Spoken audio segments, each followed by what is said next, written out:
Hi all, welcome to our training session.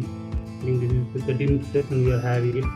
So today we are going to learn about HTML, CSS, JavaScript, and this is the base for your LWC thing. So upcoming week we are going to have the training on LWC. So kindly go through all the things that is in HTML, CSS, and JavaScript. JavaScript is a very basic thing we have to know about before going into LWC. So if you are well versed in JavaScript, then it will be easy for you to understand, and you can code easily. Already we have covered all the previous thing, database coding, everything. So now I think you know about how to write an Apex class, how to write a method, how to call a query, how to fetch the data from the SQL thing. So now it's time for us to learn about the front end part and how we are going to navigate in LWC, everything. So today I want to welcome you all, and also I want to thank our sponsors Demandblue and 360 for providing this wonderful training session support. And I want to thank all the volunteers who have supported me a lot to speak as a speaker, as a trainer, as volunteers who are supporting at the background to mentoring the others through Telegram group or anything and other things. And today's trainer is going to be Madhumari. She's having a 6+ years of experience and 2 years of experience in Salesforce. She has to have course in Salesforce. She is system analyst right now in Demandblue. She came from other CRM. So over to you, Madhumari. Just give a brief introduction about yourself and your experience, everything, and followed by you can start your training sessions. Yeah, hi all. Good morning. First, I would like to thank everyone. Am I audible? Yes. Okay. So yeah, thank you all. I would like to thank everyone for planning your weekend to join this session. So I'm Madhumati. I have around 6+ years of experience in IT. So for the first 4 years, I was in Siebel CRM, where like we have Lightning here, we had OpenAI there. So I was working mainly on the UI part there. So I got a chance to learn this HTML, CSS, JavaScript, and jQuery. And I have worked for some clients, some major clients in US areas for airline domain and mobile networking domain. So at present, I'm into Salesforce.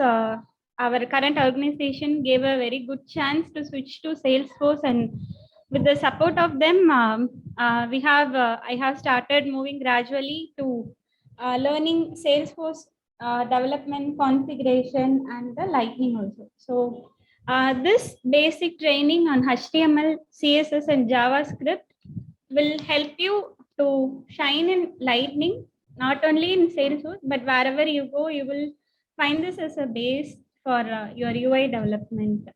So shall we start with the session today? Yes. Yeah, sure. I'm sharing my screen.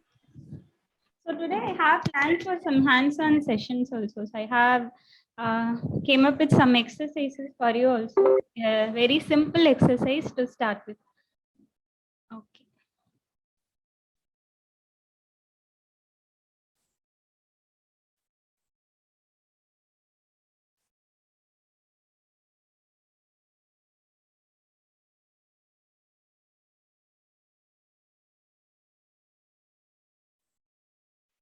This session is almost about web technologies. So web technologies means it's kind of a client-side programming. So whenever a communication is involved, or when you open a website, there will be. I'll be starting from the base, like why do we need web technologies and where it will be used and how the client and server communicates. So whenever you make whenever you open a website or something, a mobile app, there is a concept of client server model. So I have taken a picture. So it could be any your laptop or your desktop or even your mobile. So whether you're accessing your website or mobile application, you will be connecting to the server through internet. So these are kind of thin clients. They perform very minimal actions, and all the data and the service, right, they reside in the business logic reside in the server. For example, if you open a net banking application, right, so in the UI you will be entering the login ID and password. So we shouldn't check. Okay, for login ID, right, there should be some format. Let's say if you are logging into HDFC net banking, the user ID should be of let's say it should be 8 digits in length. So let's say the user enters only the 5 numbers. So to check the length of the user ID, we shouldn't hit the server. We shouldn't make one call from client to server to validate the input format, whether it's 5 digits or 8 digits.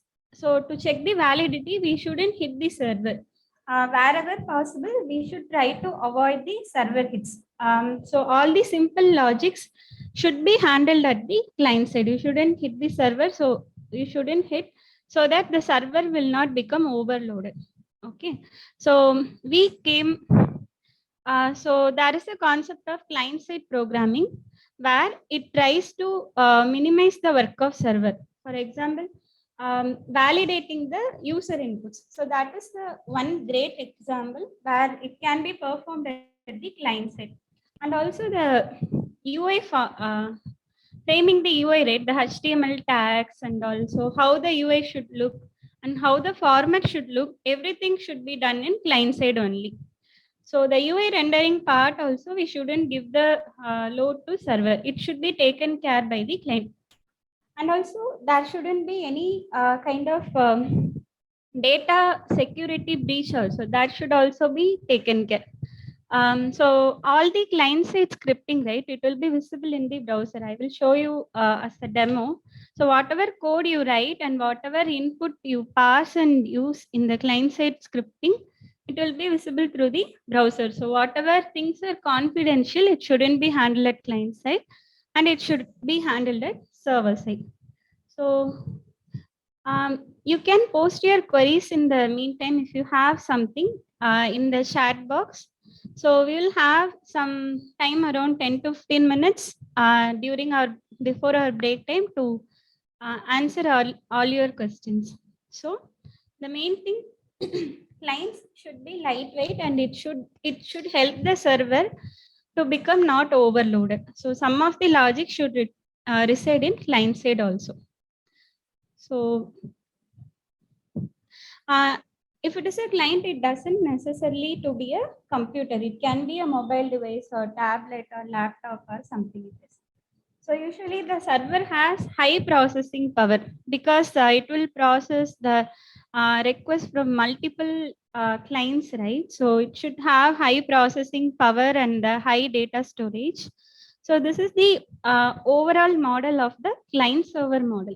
So through internet we connect, or in some situations, the client and server connect through intranet also, like your college network or yeah. So in your college network, some of the applications runs in the intranet. So it could be either internet or intranet. Moving on to the next slide.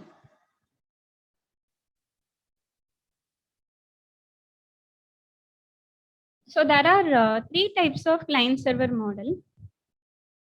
So I have just given the example. So clients are service requesters. They do minimal things they do only minimal things, and server are the providers for data or a service. All your data and service reside in your servers only. So for example, your net banking portal only, let's say you are going to perform a transaction from one account to other account. So what is the function of client here? So the client will accept the input from the user. So it will render a UI where you will be entering the from account and the amount to be transferred and the to account. So 3 inputs it will accept, and and all the necessary validations, like whether the amount entered is greater than the balance.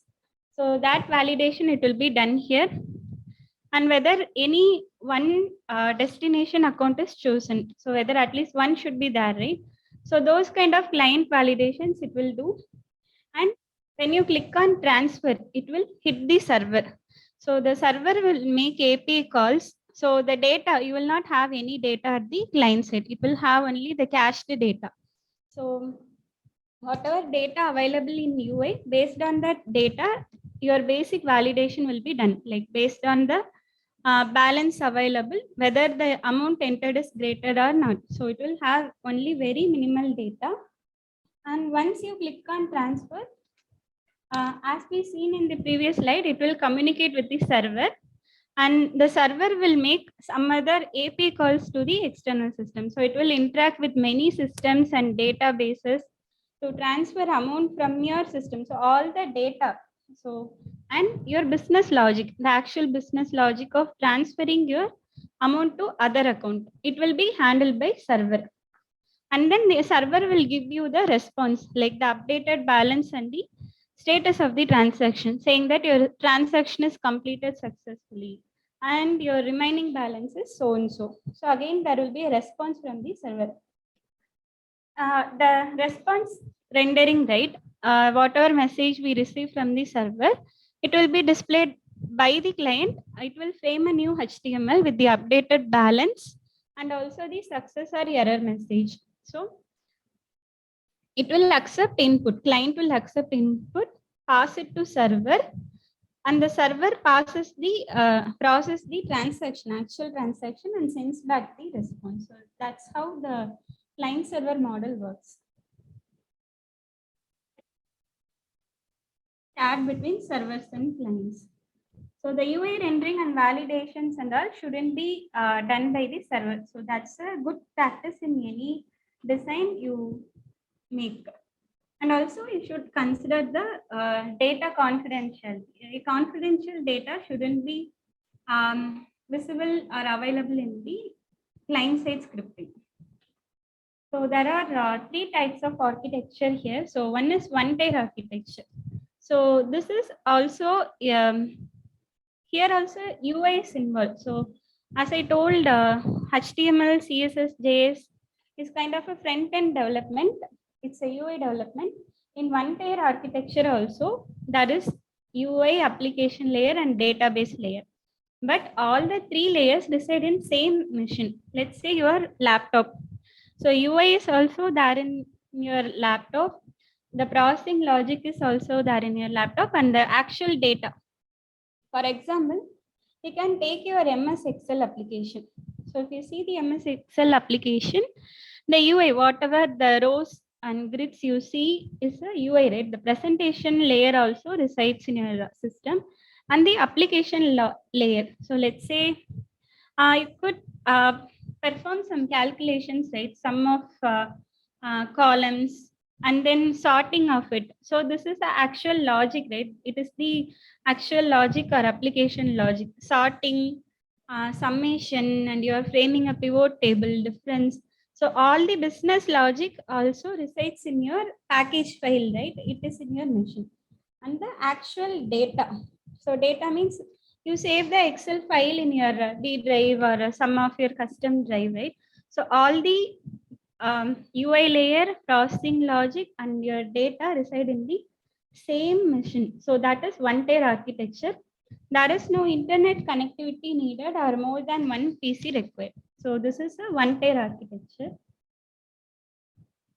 But the problem is, as it is not connected to any network, if you have to use the same data or same logic in other machine, you have to do the replication of the entire work. You have to install the Excel in other system, and then you have to copy and load the your Excel file in other system. So it needs replication of work. But the thing is, all layers exist in your machine itself. So the other concept is two-tier architecture.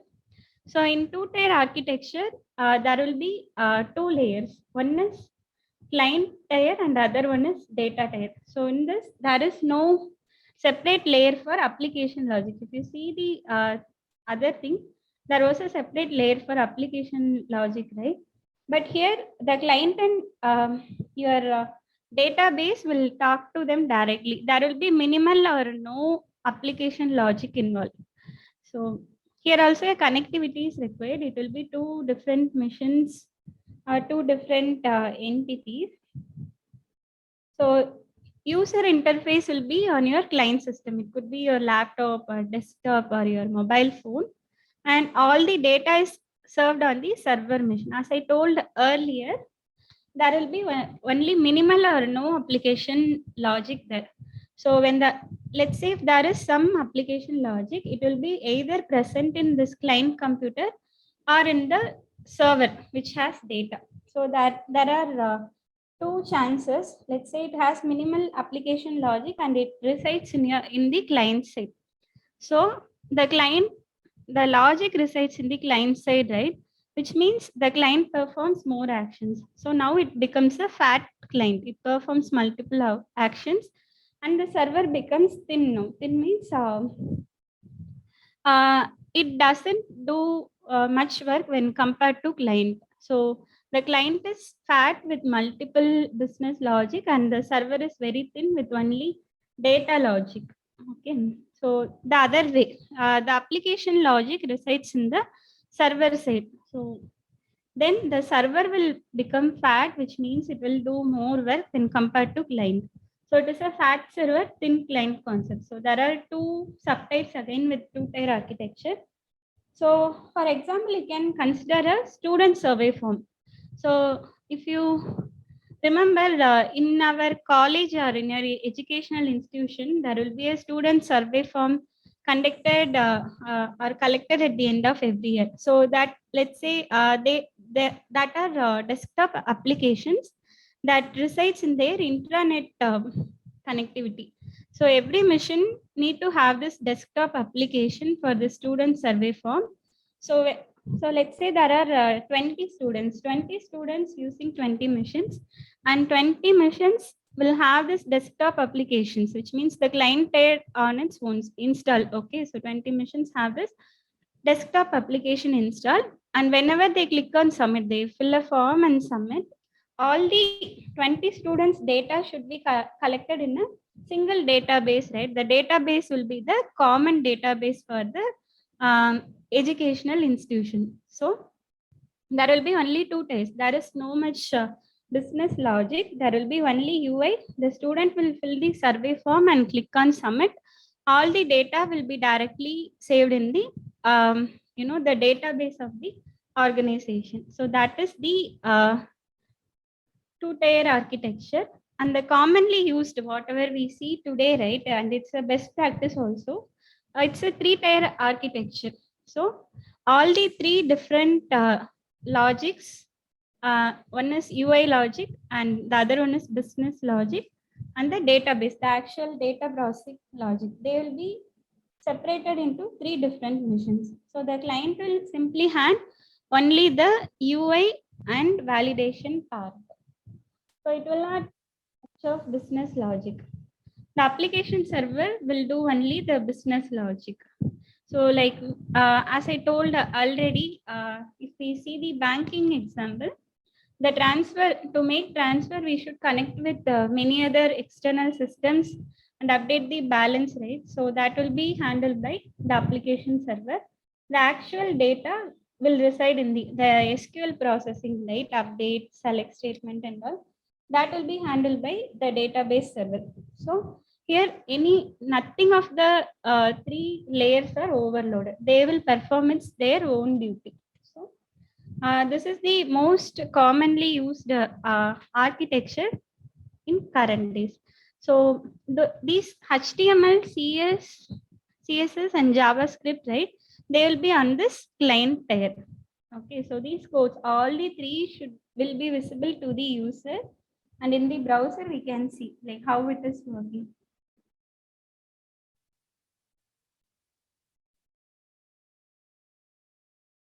Net banking, the same thing. It's a payment module. So there also a transaction is involved. where there will be 3 different layers. Okay, so there will be 2 types of programming, one at the client side and one at the server side. And this is a separate one. It's a database layer. Usually we do logic here or the data manipulation here with the SQL query. So in client side, we use client side scripting. And in application, I mean the server side, we use server side scripting. So server side scripting works in the backend. We couldn't see it at the front end. So it will not be visible to us. Even the code will also reside in your server. But in client side scripting, as I told earlier, you can see the actual code in your browser itself, like whatever, like how it is configured. And it needs server interaction for server side scripting. But for client side scripting, right, as I told early, validations and all doesn't need a server interaction, right? Whether the length is correct or the format is correct, the user ID shouldn't have any character, let's say it should accept only the digits. That validation and all, we can do it in client side itself. So some of the examples they have given here, PHP, .NET, Java are used in server-side programming. And for client side, we use HTML, CSS, and JavaScript. Main advantages, as we do some of the validations and UI rendering part in the client-side scripting, it will reduce the load to the server.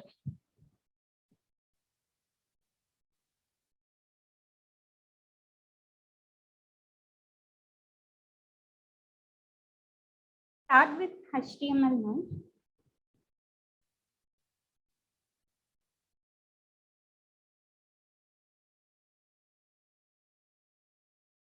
HTML, right? It's a kind of a skeleton for your website. So all your website, right, it will be framed using HTML only. You just assume it as a skeleton. So 1 second.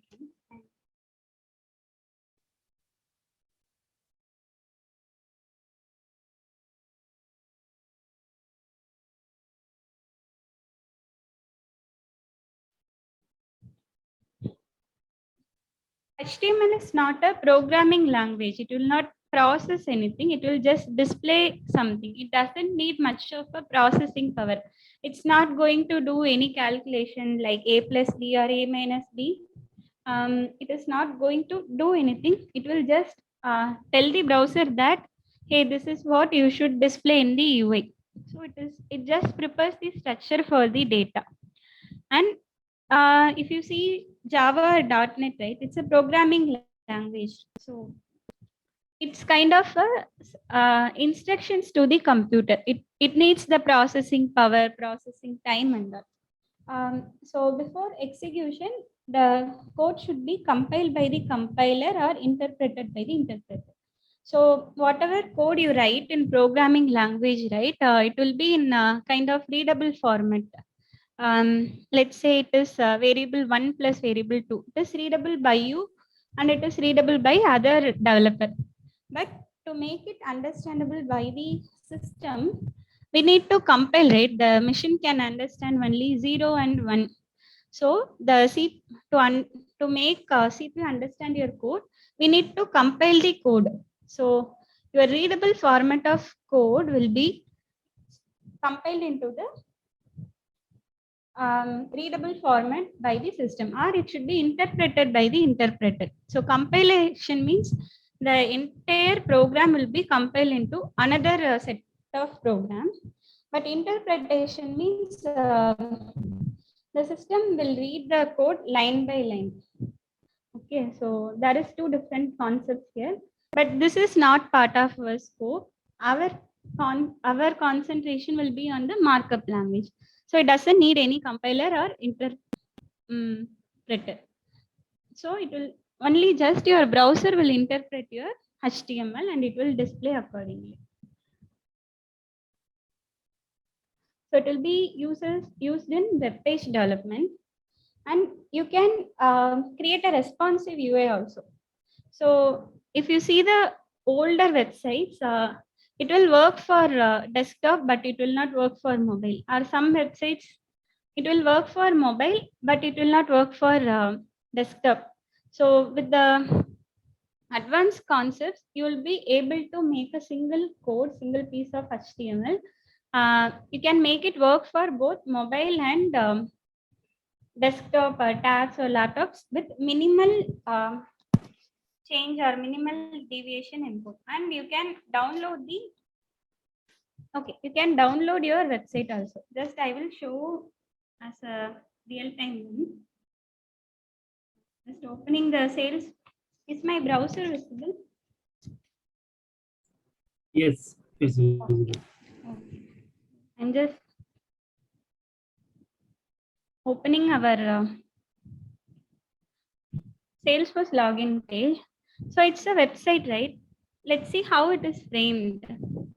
So you first thing to work with HTML, CSS, and JavaScript, you should be good enough to work, or you should be good enough to debug the code how it works in the browser. You should be good enough to handle the browser features. The first thing, if you want to see the HTML code of this page, you can right click on this element and click inspect. So every web page will have some kind of HTML code, right? So I'm clicking on this inspect. So you can see the HTML here, like what are all the components. These are some basic HTML tags if you know HTML already. So you can see, and you can see the HTML code by right clicking and clicking on inspect, and you can see the CSS JavaScript also here. Whatever CSS it is used and whatever JS code they have used, you can see. So that's why I told whenever you design a web page, data confidentiality should be kept in mind always. As you can see, even your JavaScript code here. And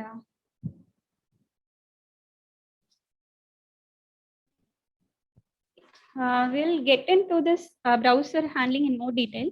Just I wanted to show all the HTML code can be visible from the UI also. This will be more helpful when you are debugging some issue, or you want to try some trial and error method here. You can make your changes here itself and you can try. Okay. So I will help you with that on our hands-on training.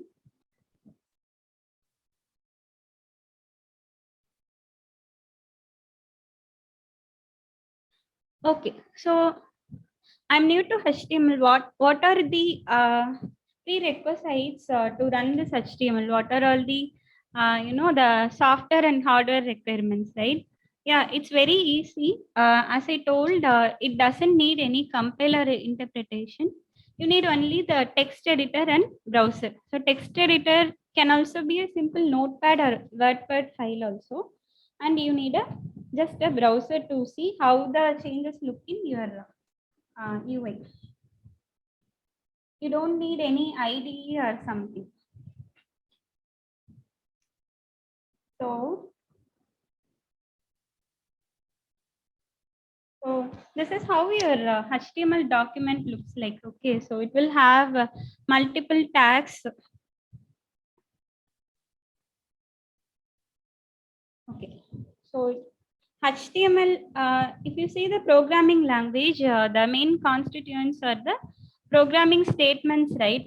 Separated by semicolon, or if it is a block of code, as you had already came across the Apex training, you may know that programming language will have the list of statements to be executed with semicolon, and if it is a conditional block, it will have the open braces or closing braces, right? So here in HTML, the main constraints are the HTML tags. So this is how the for tags look like. So every tag, usually every tag will have the starting tag and the ending tag. Okay. So this is some sample HTML document. So we'll just see. Most of you already know like how to run the run or test the HTML document. But for the beginners, I will just tell you once like how to run or test a HTML file. So your development will be done like, as I told, we need a text editor. So I'm going with this Notepad++ and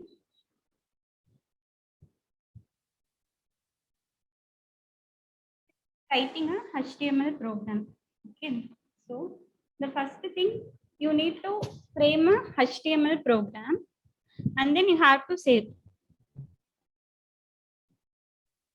The main thing is you have to save it as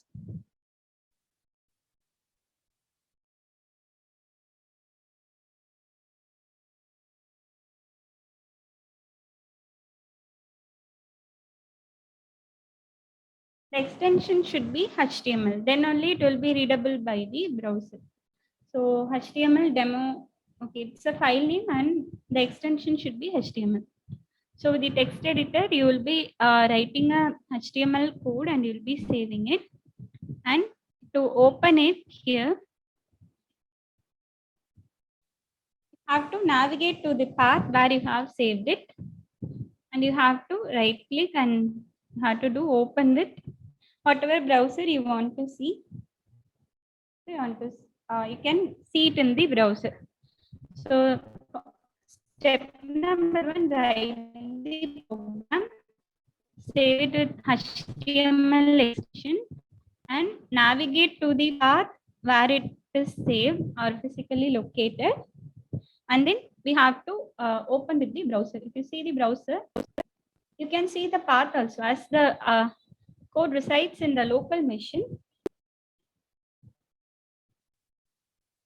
Resides in the local machine, you can see the path where it resides actually. So this is a static HTML actually. So whenever you open, the same HTML file will be rendered. When you in our JavaScript session, we will see how to generate this HTML dynamically. Okay, so based on the business logic and based on the conditions, you can change this HTML also. So we'll see that as it is more about dynamic, we will see it in the JavaScript. Okay. And also one other thing, whatever change you make here, right?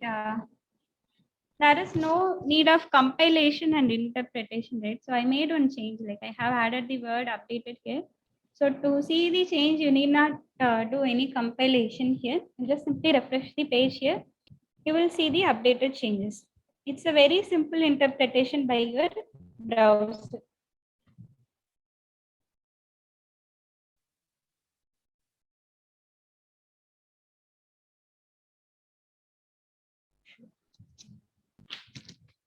So some sample document. So the first line, right? Document type is okay. If you see the HTML document is in the form of tags. There is no programming statements. So it is completely or purely tag structure. So every starting tag will have the closing tag. If you see open HTML tag, it will have closing HTML tag. Same for body, H1 and paragraph tags.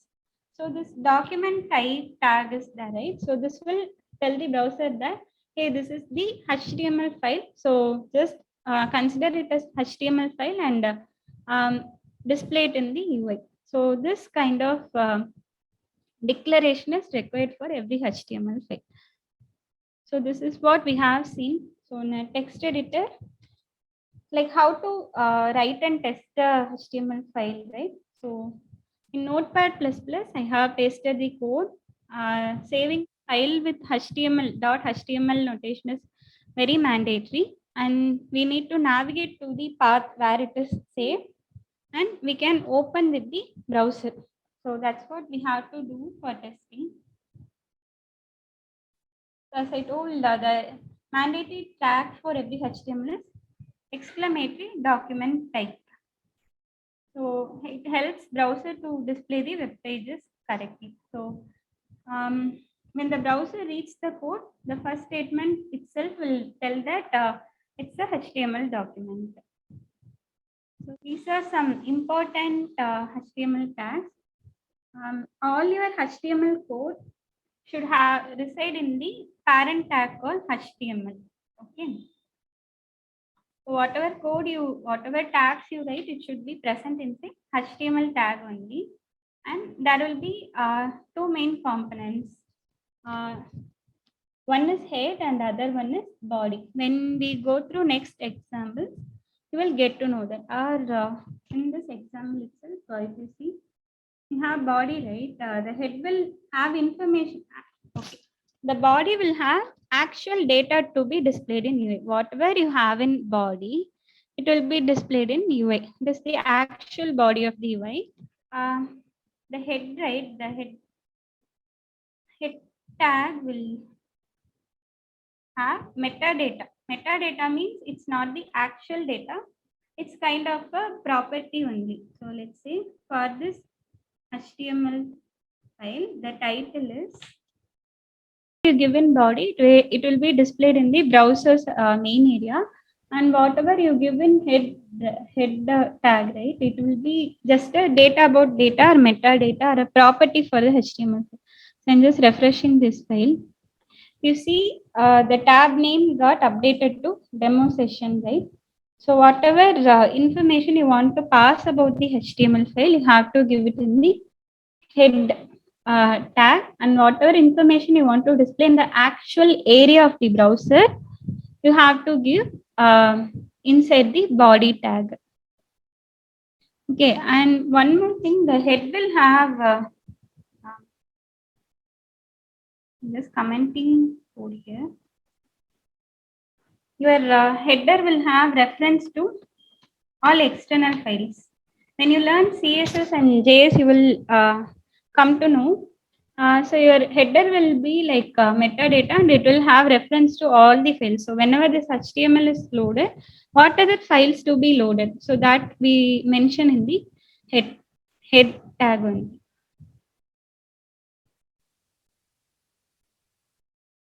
So as I told, all your tags should be present inside HTML, and head, right? It will not have actual data. It will have other information like title, like the tab's name, and or your references to your CSS or JavaScript file, JS file. So the body is kind of the actual data, paragraph or whatever it is. It is a div tag or a table. It should reside in body tag. So we'll start with some basic tags now. It's all about tags only. If you learn some basic tags and how to use, you can just search on your needs, like which tags to be used. I will cover almost all the important tags now, and based on the needs, and in HTML5 we have some additional tags. Okay, so you can go through it on your needs. But in this session, I will cover all the important tags which will be used for your LWC development. So in HTML, right, we call everything as an element only. So everything is in a short form only. Everything will have some meaning. Everything will have some understandable by the browser. So P, if you simply type P, your browser will interpret as paragraph. And if you type H1, your browser will interpret as header. Okay. So everything has some internal, abbreviation or meaning which will be understandable by the browser, and you just have to remember some of the important tags. Okay. So everything is an element. This is a paragraph element, one element, and this is a header one element. So the term we use in our session is everything is an element. Okay. So there are two types of element. Okay. So one is inline element, and other one is block level elements. So first one is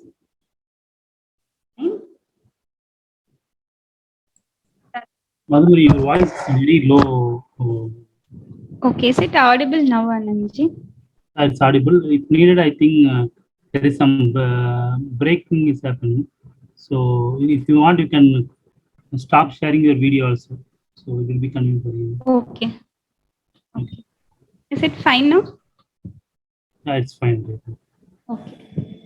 Okay, thank you. Thanks, Ananji. So there are two types of elements. The elements are categorized into two categories. One is block elements, and other one is inline elements. Okay. So the basic difference is I will just show you one example.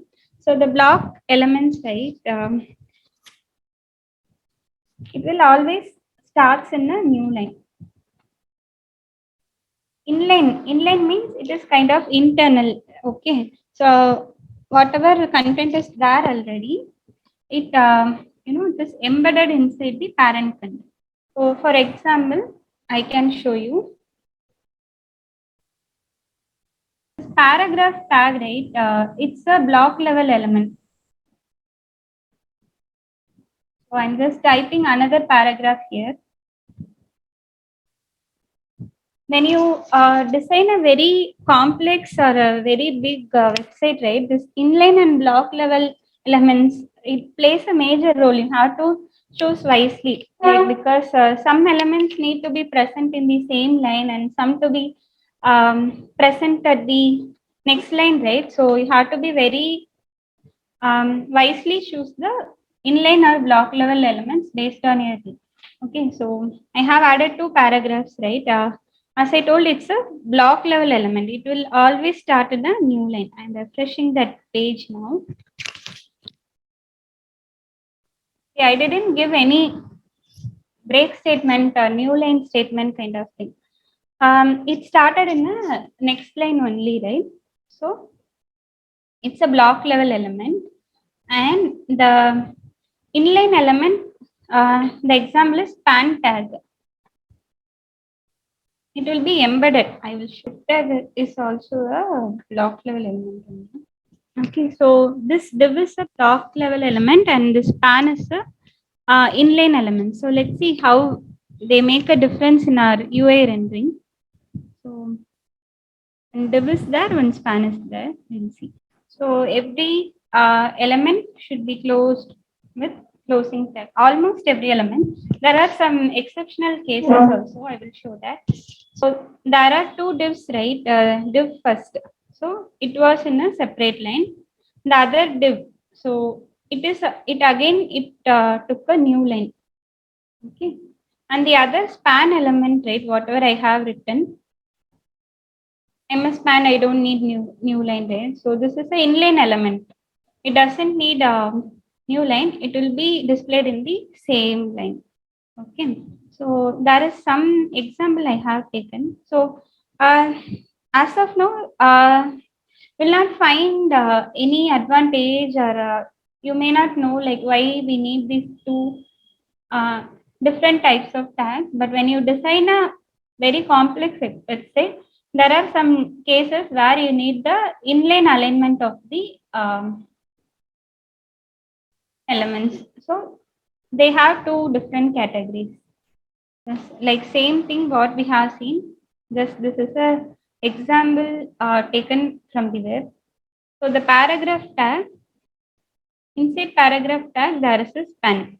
So the paragraph element starts with new line, but this span element, right, hello world element inside a paragraph, it doesn't need new line. That's what they have highlighted here.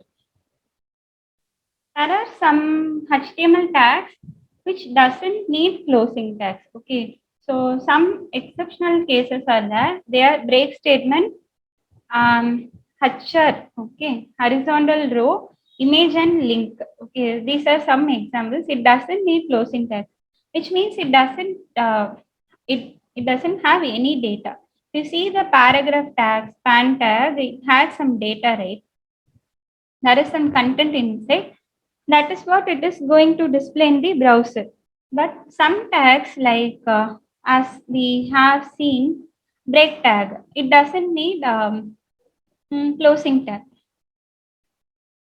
First, this will introduce a line break.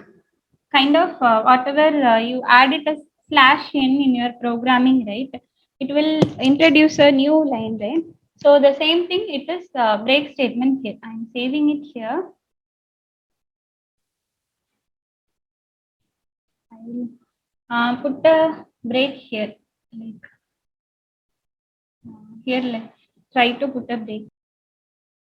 So there are two spans, span 1 and span 2. So I want a break here. Explicitly, I want a break here. So I'm adding a break statement here. It doesn't need any data to be displayed, right? It just have to say that, hey, I want a line break here. So it doesn't have any data. We can simply give dr tag and it doesn't need any closing tag. So if you give the closing tag also, the browser will simply ignore. Hey, there is no data. Then why do we need the closing tag? So it will simply ignore. So if you see, I tried to give a closing tag here, but here it has ignored that closing tag.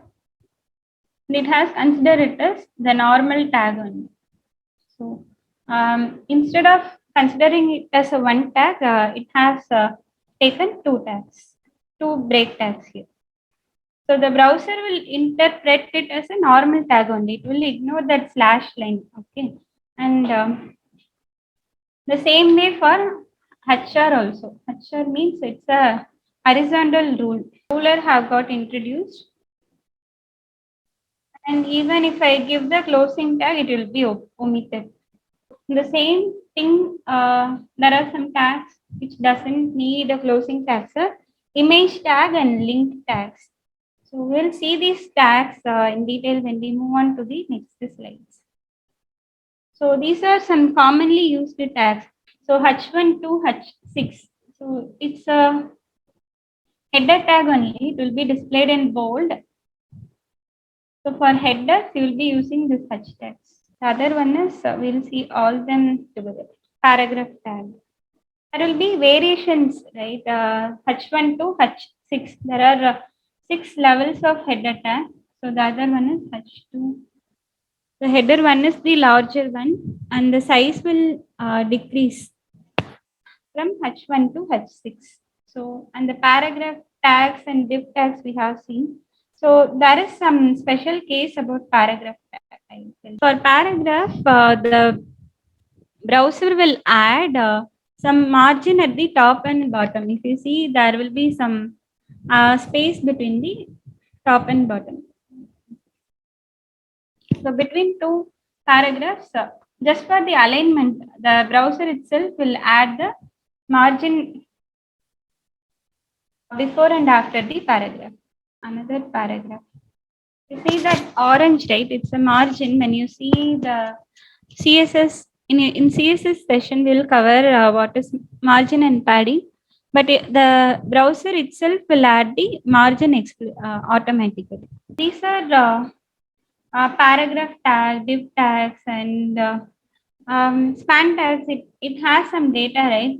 So these are all some tags which will be used only for formatting. Okay, it will not have any data. So one is bold, and the other one is italics. For the first paragraph, I am giving bold tag. Paragraph, I am giving italics. Paragraph is in bold format, and the second one is italicized, right? So these are some styling formats, but I would suggest you not to use this tag because the styling HTML tags we can avoid, and after you learn, you start using CSS for this bold and italics and all. Okay, and mark means it's kind of your highlighting in your books. For important paragraphs, you highlight in some other color, right? That is the mark tag. Second, I'm giving mark here. Break tag means new line. HR means it's a horizontal rule, right? It added some new line. We have seen this already. And there are some other tags here. One is abbreviation and other one is address. So address will be like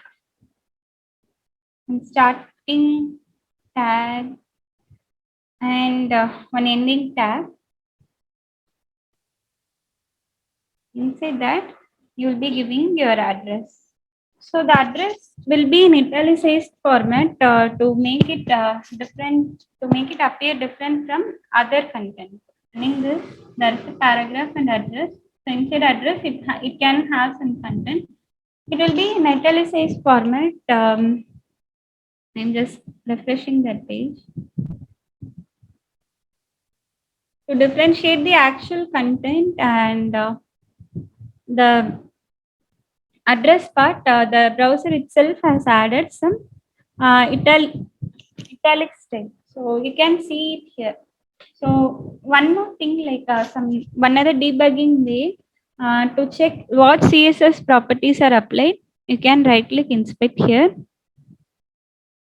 and all the CSS properties applied, right? You can see it here. So for the address element, okay, for the address element, the font style has been set as italic. So it is set by browser as a default one. We haven't explicitly given. So the same way, abbreviation tag is also there. When you hover on some element, you'll be getting some tooltip kind of thing, right? When you hover on something, when we hover on some element, we get some help desk kind of thing, right? Like what it is about, how we should use that element. We have to give the text as a title property for the element. So some people may not know what this abbreviation actually means, right? So I am just adding a property to this abbreviation. Okay, the property name is title and its value is demand loop. So the abbreviation has got some other styling automatically. If you see some dotted lines are there. And for those people who are not aware of the full form, I had given them the option to know the full term. So when I hover on that element, I will get the full term. So we usually use the title to get the hover text. Okay. Abbreviation we have seen. So shortest form with full form given in the title attribute. And the address tag, it will be italicized by default for the better visibility. And it's a bold tag, italic tag. This we know already. Mark tag means it will highlight. There are some basic tags you may know already, I believe. And next thing, the HTML forms. So in most of the websites, you will come across a scenario, you'll be submitting a form. So even if you enter your user ID or password, it's a form only. So your form will have all your form elements like your input box. Okay, so it will accept input from the user, and when you click on login or submit, it's a button. And you see drop down options, right? It is configured to select tag and label. So label is so if we take this example, this is a label tag. This is a input tag, and this is the button tag. Okay, so whatever form elements, it should be even, yeah, if you see this, all the form elements reside inside the form tag. So this is a label tag. Numbers, okay, number 1 and number 2, and we are just going to print the sum value, let's say. So as we are going to accept input from the user, it should be embedded within the form. Okay, form is the parent tag, and to accept input, okay, one is number 1 n, let's say one is x and the other one is y. Name equal to x, id equal to input box have added. We'll make it more readable and more aligned. So one input box is added. Accept the next value. Had added one other checkbox. Okay. So the user may not know, right, the label. I mean, like what this input is for. So we'll create a label tag. Okay. Label. It's a label for the element X. So for the element X, right, based on the ID, Okay, so every input element will have a unique ID. So for the X element, I'm writing this label. That's what it is trying to convey. So for the first element, so that's what it is trying to say. For the element X, this is the label. And for the second element, again, I will give another label. The button display value should be given here. So there are the UI is framed. So two text boxes with the tag as input, and we have given the label. So for label, you should give this label is written for which input element, and finally a button we have added. Okay.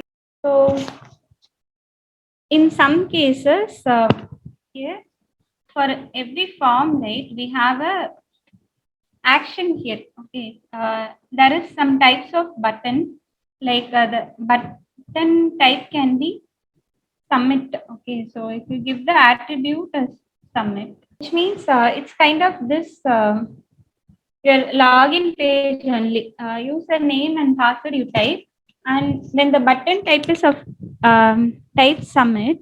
It means it will invoke the forms action. Okay, I can show one example. So the action, some server code you have to mention. Let's say in your server you have one file called login.php. Okay, so it will be like addition logic and displaying it in the UI, right? Performing the addition and showing the result in UI. It will be done as part of your JavaScript training. Just I will show it now also.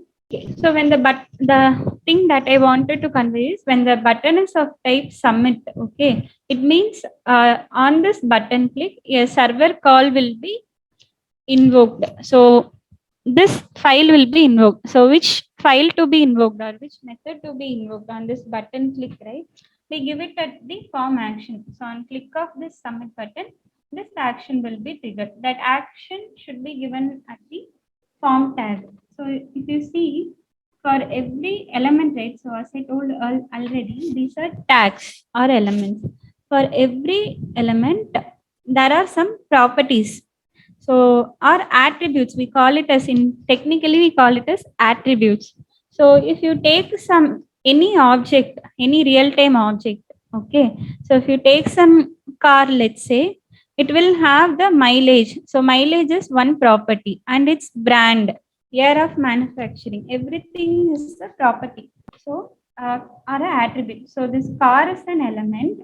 The attributes are okay. So mileage and year of manufacturing and the brand name. So your attributes will be in the format of name value pair. So this is your property or attribute name. It will have something like some kilometer per some kilometers and year of manufacturing.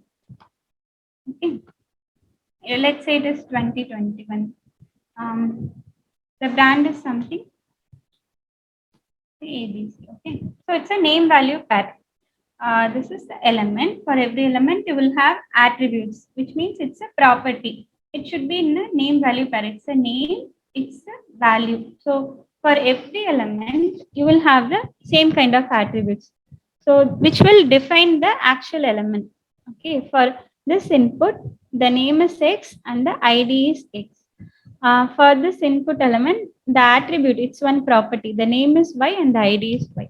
So this type is also an attribute. So as I told already, it is a name value pair and this is the format how you should give. All the attributes should be given inside your start tag. Okay. So in start tag, you have to give the attribute name equal to and its value. Okay. I will just take an online example now. I don't have any action code written for now.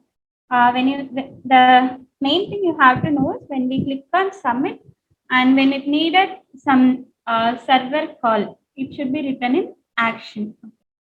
Same example that we have tried, right? So for form, they had given some server code which is to be executed. So on click of this button, this page will be called. So there is two check boxes and labels and one button. So I'm just trying to move button here. So a server call was made. So there's this action page.php have got invoked and it has written with some inputs. Okay. So if I give some invalid file name here, okay, this is just for your understanding purpose. So when I click on the submit, this file has to be invoked. So as it was valid, it has processed the input and it has given some output, right? But now I'm just changing the file name to some invalid. Okay, it will not reside in the server. So when I click on the submit button, the expectation is it will try to invoke this file in server and it will fail. Okay, so this file is invalid, so it couldn't locate this file. So this is just a sample. But in your real time, when you click on, yeah, we will see that in tomorrow's JavaScript session. Okay, as it is only about UI today and not about any processing logic. I am just taking the existing example. So it will be like when you click on the login button, some server page will be invoked, which will check whether the entered ID and password matches. It will validate against the database and it will take you to the home page or landing page of your website. Okay. So the main tags we have seen the input form tag, button tag, label tag we have seen, and the other some other elements of this forms are select an option, which means you can have the drop down, you can show the drop down value. The syntax would be like to have one pick list value, right? This is here. To show drop down, we are going to use select tag. So select id equal to select tag I have added, and for that select tag I have added label. Let's see how it displays. Okay, some drop down have got introduced, right?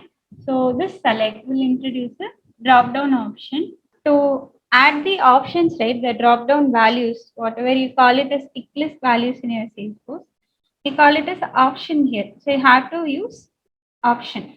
It will also have two starting and closing tag. I have added two option values here, option 1 and option 2, and these are the display values, like what it should display, the values to be displayed. But on selection, let's say you're going to use M, you should use the value as male in the background. So when the user clicks on this, select the male first option. Value to be saved in DB is male, not M. Okay. So this is display value and this is actual value to be used for processing. So you can mention that also. Again, it's an attribute for this option. The the property name is value. Okay. You will not see any difference in UI. Okay. But when the user clicks here, I wanted to show how the the selected value is being used by the processing logic. And the output form and the output tag is used. So the output tag will be used when you want to display the output here. So output tag will be like it will have the name. So let's say it is sum. And for addition, right? For addition, we will be saying uh, some value rate, like whatever calculation we have to give here. So the values are there are two values, two text boxes, one for accepting x value and the other for accepting y value. Now we will try to add those two. Okay, so all things should be in the inside the form tag only. So here we have to include one other property. So whenever we input some values here, the addition has to be done, right? So what we are going to do, whenever some value is inputted here, we have to write a form. This is one like what should happen on input event. So we have to write, we have to set the sum value, right? So we have to set sum dot value equal to, so set the value of this output. Okay, whenever some input is happening, we have to set the sum value. Okay, sum dot input equal to, these are all two values we have to use, right? So what we have to do is, this will cover mostly in JavaScript session. Just to show this output, I'm writing this scripting. Okay,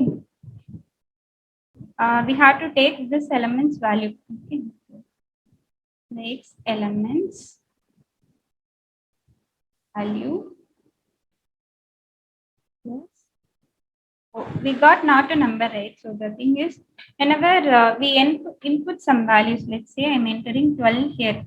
Okay, so what we have done here, so whenever we input some value, we have to set this elements value, sums value, to be the summation of two numbers. So the first elements value is 12. The second is not a number.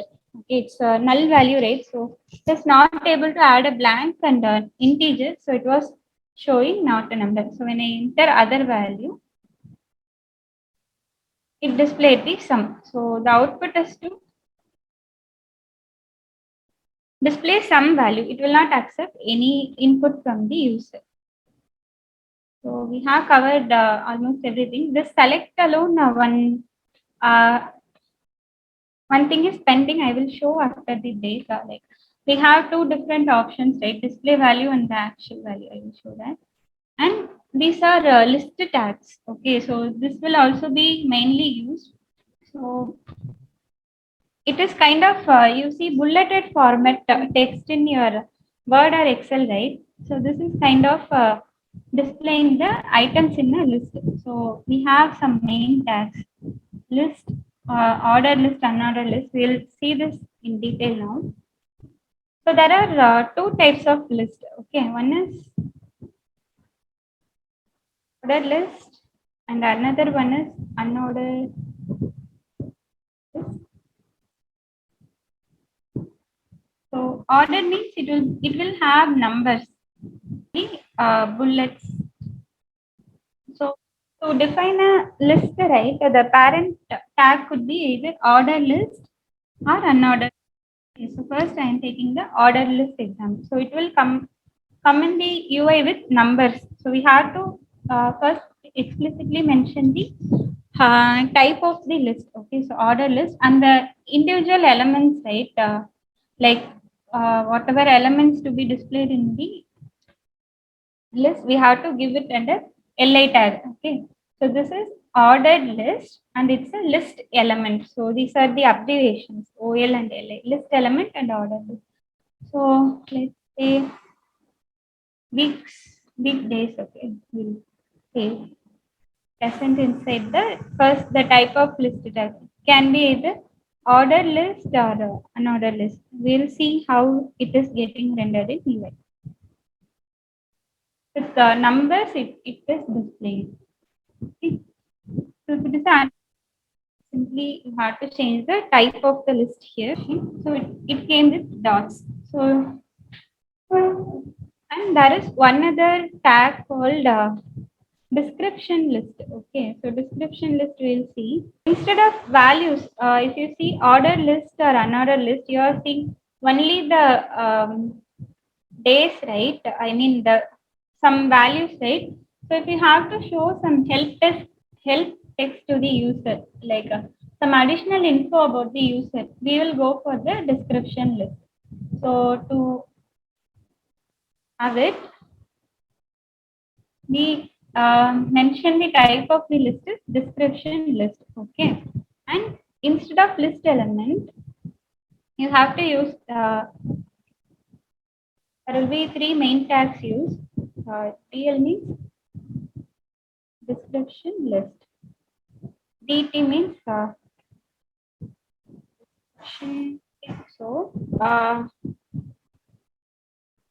am saying that the list that is going to be displayed as a description list. The other thing what we have to do is the common term or the term what we are going to list, we have to mention in DT tag. DT means it's a description term. When you see in UI, it will be more clear. For every term, there should be some definition. Okay, so the definition should be given inside D tag. Okay, so here it will be like and term and its definition. So T means term, D means definition. Okay, so one list, it is having one term and definition, one term and definition. So we'll see how this list getting displayed in UI. So this is the term will be here and its definition will be kind of it will be in the next line. Okay, so that's how this kind of list works. Term and its definition. So ordered list and unordered list can only have the list elements, but this list can have the description also for the user's understandability. So the table tags. In the previous example, right, whatever example we have seen for the input text boxes, right, there were two input text boxes and they were not aligned properly, right, because of the length of the input tags and the labels. So for proper alignment of data in UI, we go for table concept. Okay, so the main purpose is for your proper alignment only. We go for table so that your your view area will be segregated into columns and rows. Okay, so let's say we can take the example of session and the date of your training programs. Okay, so inside every table element, so before that we'll just have some overview of that. So table is the parent element. Whatever you content written inside a table, it should fall under table tag only. Okay, and to have table header. Okay, so table header means if you see any table, the table's header like so our table is about the training session name and the date, right? So it will have two columns, right? One is name and the other column is date. So if you see any table, even in Excel or your Word, if you include a table even in your mail, the header will be in some different format, right? Like it will be bold or italicized, or there will be some background color. Okay, some special care should be given to the header, the first line, the column name, right? So to give that special care, they had given the TH tag, which means the table header. There are other tags like every row should have TR tag and every element inside the row should have TD tag. Okay. So this is for the first line only and this is for all the other elements. Okay. So I will show it now. Into my final output. So uh, I want two column names, right? So I will use this table header tag, parent table tag. I will initiate a new row. To initiate a new row, we have to give tr tag. I'm introducing a new row for the header. As it is a header and it needs some kind of special styling, I'm giving the th tag. Okay, so the first one is session name. First line, the heading part is done. Now I'm going to insert a new row for the actual data. So this is table data. It doesn't need any styling. It's just going to be the actual data. So it's a table data. So I'm giving TD. So here the session name is HTML. Okay. The next column. So I'm moving to the next cell. You can consider it as a cell in your Excel. Okay. So for the next cell value, the data I'm gonna give. So the next row. inserting a new row, and I'm filling the cell values here. Okay, TD. I'm saving this and I'm executing this. So, like what we have seen here, we have got a table. We will inspect this now. You'll get more clear idea on this. There is a table. So inside table, you see the whatever you give in th, right, table header, it is bold now. So to differentiate it from data, the column headings are displayed as bold. So it is a row. If you highlight a tr, it is showing one table row, and it is one head cell for header, and it is another cell for header, and it is the next row. It is the next row. Okay, so this is cell data, table data, actual data. The table concept works, and the alignment also, it looks fine, right? It is aligned in the same column vertically and horizontally. It is properly aligned. So to add a border and all, it is a part of our CSS. Okay, so we'll see the styling of the tables. So the styling will add the borders to the framed table. We'll see it as part of our CSS section. And if you see the data, right, it resides in the table body. But actually, the header and body should be segregated into table header and table body. Just like our HTML, right? Every table will also have table head and table body. The heading is under table header and the body is under table body. So whenever your HTML code gets complex, right, you have to beautify your code for your, the readability and understanding purpose. So that in future also, if some enhancement comes up, it will be easy for you to read. If you use some ID like Visual Studio Code, right, it will align your HTML automatically. Since I'm using a very lightweight text editor, everything comes in a single line. There are some online, if you are using for your personal work, you can use your online beautifiers. Okay, HTML beautifiers are available online. But if you are using for any of your customer, if you use online HTML, it could be a kind of violation because their HTML code you are sharing in the uh, sharing over the web. So I will not recommend. If it is for personal use, you can use the online beauty like in a hierarchical format. It will be easy for you to understand. This is how your browser also displays you the HTML. If you see, your browser displays your HTML in a beautified format with proper alignment. So the T and TR, it's a child element, right? So it is kind of inside the parent element. So for personal use, you can use the online beautifier, or there could be some paid versions you have to buy for your clients if you are going to beautify for your clients.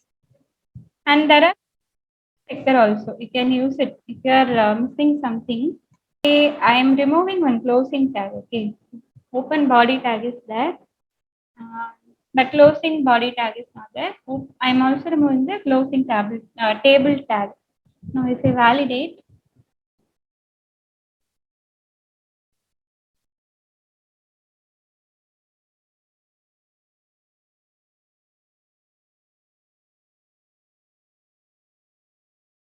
file seen and there were two open elements. So I have removed the body tag and some other tag, right? So it is highlighting those issues here. So inside,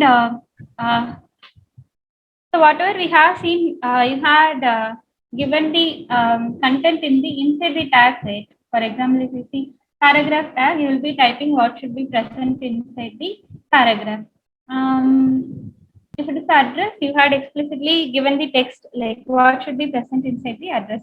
So there are some tags where you can include audio file, video file inside your website, and you can include image file also. Okay, so audio and video, right? I haven't downloaded anything for demo purpose, so just we'll go online with it. The tag name is audio. Okay. You have to give it as audio tag here. I will show one for audio. For video, we'll just see the code itself. You're saying that some audio is going to be placed in the inside this placeholder. So for audio, you have to mention the file, right? So you will be using the source tag. Like how you had select and options tag, right? Select will be the parent, and the drop down options should be under the option tag.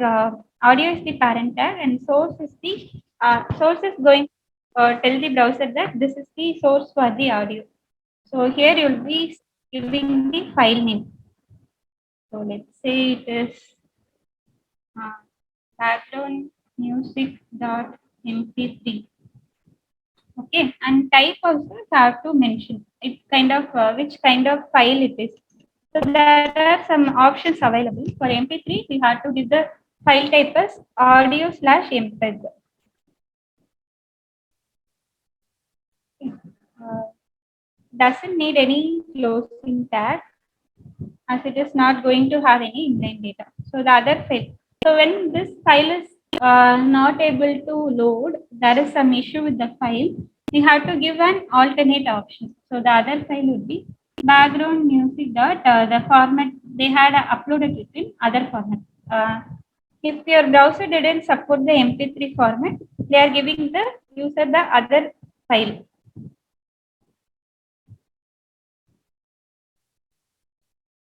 When both audios, when both sources couldn't load, you have to tell the user that there is some issue with your speaker or browser.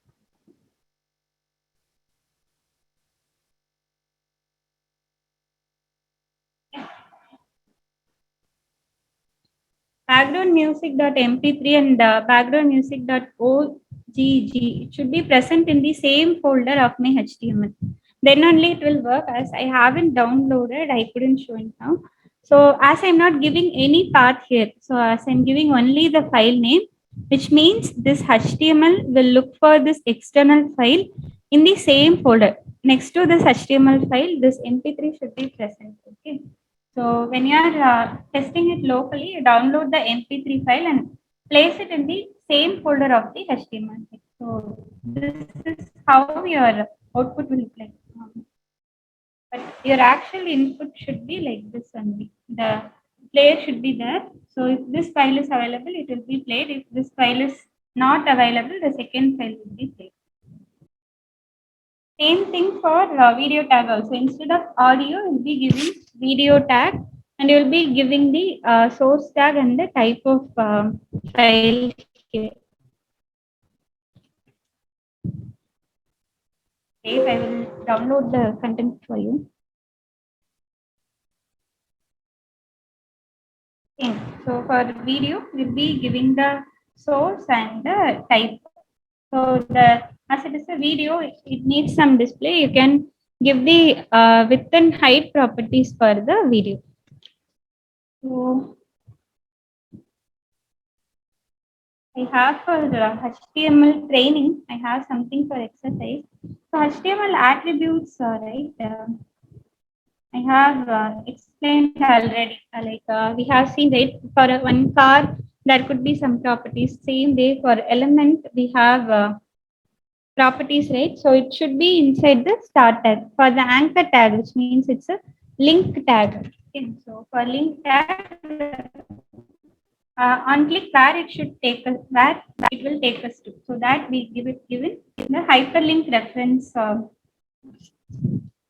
attribute. So it's attribute name and it's attribute value.